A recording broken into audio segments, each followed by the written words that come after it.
देखो हम आप लोग की रिश्तेदारी में जाते हैं, वहां 2 घंटे एक चाय पर बैठ के बातें करते रहते हैं, एक दूसरे की भलाई बुराई करते रहते हैं, लेकिन वहां देर नहीं होती। और कहीं मंदिर में जाके अगर 10-5 मिनट भी बैठना पड़ जाए तो समझो कोई आलसा टूटा।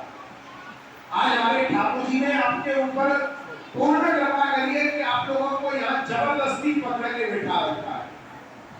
अगर मंदिर खुला हुआ होता तो आप में से भी किसी के पास में 5 मिनट से ज्यादा का समय नहीं, क्योंकि आधे लोगों को तो गाड़ी की चिंता है और आधे लोगों को चप्पलों की चिंता है। ये मंदिर बंद है तो ठाकुर जी ने जबरदस्ती यहाँ रोका हुआ है। और ये ऐसा समय है, अब यहाँ से आप कहीं भी जाओगे पूरे ब्रज में कोई भी मंदिर अब आपको खुला हुआ नहीं। अब सब शाम को 4:30 बजे के बाद नहीं, तो बड़ी तसल्ली से रोका है। एक बार फ्रेंड से बोलो राधा रानी की जय, फ्रेंड से बोलो राधे राधे, एक बार और हाथ ऊपर। हमारे ब्रज में कहावत है, जो यहाँ नहीं हंसेगा उसका घर कभी शांति से नहीं बसेगा। एक बार सुनो फ्रेंड से ताली मार के जोर से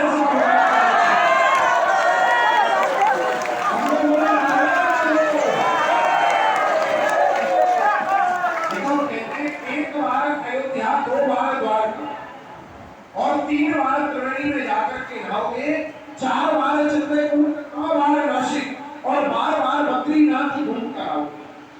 कोटि बार काशी, केदारनाथ, रामेश्वर, गया, जगन्नाथ आदि तीर्थ करके आओगे, पर होते हैं दर्शन प्रत्यक्ष श्याम सुंदर के, तो नंदगांव जैसा आनंद आप कहीं नहीं पाओगे। वो क्यों नहीं पाओगे? क्या विशेषता है नंदगांव के दर्शनों की? आप ध्यान से सुनना, जिससे अपने घर जाके किसी को बताओ। सबसे बड़ी विशेषता नंदगांव के दर्शनों की पहली ये है कि आप लोग संसार में जहां कहीं भी दर्शन करोगे, वहां पर बलराम जी का गोरे रंग में दर्शन करोगे। और बलराम जी कहीं पर भी बंसी नहीं बजाते हैं, क्योंकि बलराम जी जो है वो हलधारी। हमारे यहाँ जब आप दर्शन करोगे तो आप ये नहीं पहचान सकते हो वैसे कृष्ण कौन से हैं और बलराम कौन से। यहाँ दोनों भाई बंसी बजाते हैं, दोनों भाइयों का श्याम पर्ण दर्शन। ऐसा क्यों है? इसके यहाँ 2 भाव। पहला भाव है, बड़े भाई का कर्तव्य होता है छोटे भाई की रक्षा। यहाँ पर कंस के राक्षस कृष्ण को मारने के लिए, और उनको यह बताया जाता था कि कृष्ण जो है वो काला है और वंशी बजाता है, इसलिए बलराम जी कृष्ण रूप बनाकर रहते थे। कोई भी राक्षस आएगा वो मुझे कृष्ण समझ के मुझसे ही युद्ध करेगा। और दूसरा भाव है, बलराम जी कृष्ण भगवान को चिढ़ाते थे। आप लोगों ने सूरदास जी का पद सुना होगा, मैया दाऊ बोले धिजायो, मोसो कहे मोर को लीनो, तू यशवंत को जायो, और गोरे नंद यशोदा गोरी तू तत्कार होगा। बलराम जी कृष्ण भगवान को चिढ़ाते थे कि मैं गोरा, मेरी मैया गोरी, मेरे बाबा गोरे, तू यशोदा मैया का जाया हुआ नहीं है, तू तो अपने पैसे देकर के बोल खरीदा। तो यहाँ पर यशोदा मैया ने दोनों भाइयों का झगड़ा शांत करने के लिए कह दिया, मेरे लिए तो तुम दोनों ही कलवा बलवा दोनों ही एक जैसे। तो हमारे यहाँ दोनों भाइयों का एक ही जैसा लाखों वंशी, सब एक ही जैसा श्रृंगार। ऐसा अद्भुत दर्शन आपको संसार में नहीं मिलेगा। दूसरी विशेषता नंदगांव के दर्शनों की क्या है? आप लोग संसार में जहां कहीं भी दर्शन करोगे, वहां पे राधा और कृष्ण का युगल जोड़ी में दर्शन करोगे।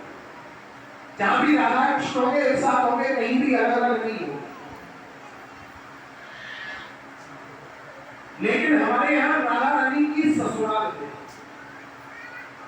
और ससुराल में जैसे बहू बेटियां सास के साथ में रहा करती थी, आजकल तो शादी से पहले ही सास से अलग हो जाती है, लेकिन हमारे यहाँ राधा रानी आज भी सास के साथ में ही विराजमान है। ऐसा अलौकिक दर्शन आपको संसार में कहीं नहीं मिलेगा। एक बार फ्रेंड से बोलो राधा रानी की जय। देखो हमारे यहाँ 3 तरह की यात्रा होती है। आप लोग अपनी गाड़ी से यहाँ तक पैदल चल के आए, वो भी आपकी पग यात्रा। जो आप लोग नजर से देखे, ये हुई नजर यात्रा। कुछ दिखा कुछ नहीं दिखा, उनका मुंह से नाम लेने से उसे कहते हैं मुखिया। सब लोग हाथ करो और सब लोग अपने मुंह से उन तीर्थों का नाम लो, जिससे तुम्हारा यहाँ का यात्रा हो। सभी लोग अपने मुख से बोलो अष्टपदे हमारे नंदगांव धाम के नंद बाबा के यशोदा मैया के दर्शन यात्रा हे नंद बाबा पूर्ण करना, भक्ति देना, मनोकामना पूर्ण करना, घर में धन धान्य बढ़ाना, राजी खुशी घर पहुंचाना, फिर बुलाना, बार बार बुलाना, 1000 बार बुलाना, बोला नंद बाबा की। देखो यहाँ आने का क्या बात है भैया, 2 शब्दों में आपकी महिमा है, ये ध्यान से सुनना, जिससे आपको नंदगांव का पूरा इतिहास पता चलेगा। कहते हैं वृंदावन सो वन नहीं और नंदगांव सो गांव, और वंशी वट सो वट नहीं, श्री कृष्ण नाम सो नाम। संसार में हमारे भगवान श्री कृष्ण जैसा कोई भी दूसरा नाम नहीं, और हमारे नंदगांव के जैसा कोई भी दूसरा नाम नहीं। क्यों नहीं है? क्योंकि भगवान श्री कृष्ण का जन्म हुआ था मथुरा में कंस की जेल के अंदर। रातों रात वसुदेव जी ने उनको पहुंचा दिया यमुना पार करके गोकुल।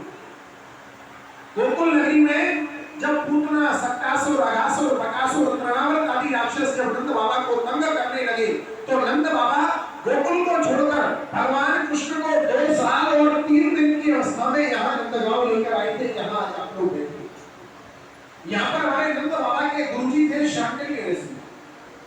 उन्होंने कृष्णावतार से पहले यहाँ तपस्या की, और हमारे यहाँ श्राप दिया हुआ था कि यहाँ कंस या कंस का भेजा हुआ कोई भी राक्षस हमारे गांव की सीमा में नहीं आएगा, अगर आएगा तो सीमा के बाहर पत्थर हो जाएगा। तो यहाँ जब नंद बाबा ने सुरक्षित स्थान देखा, तो नंद बाबा भगवान को लाकर के यहाँ रहे। यहीं पे आकर के नंद बाबा ने नंदोत्सव मनाया, जैसे हम आप लोग अपने घर में अपने लड़के का, बच्चे का जन्मदिन मनाते हैं कि नंद घर आनंद भयो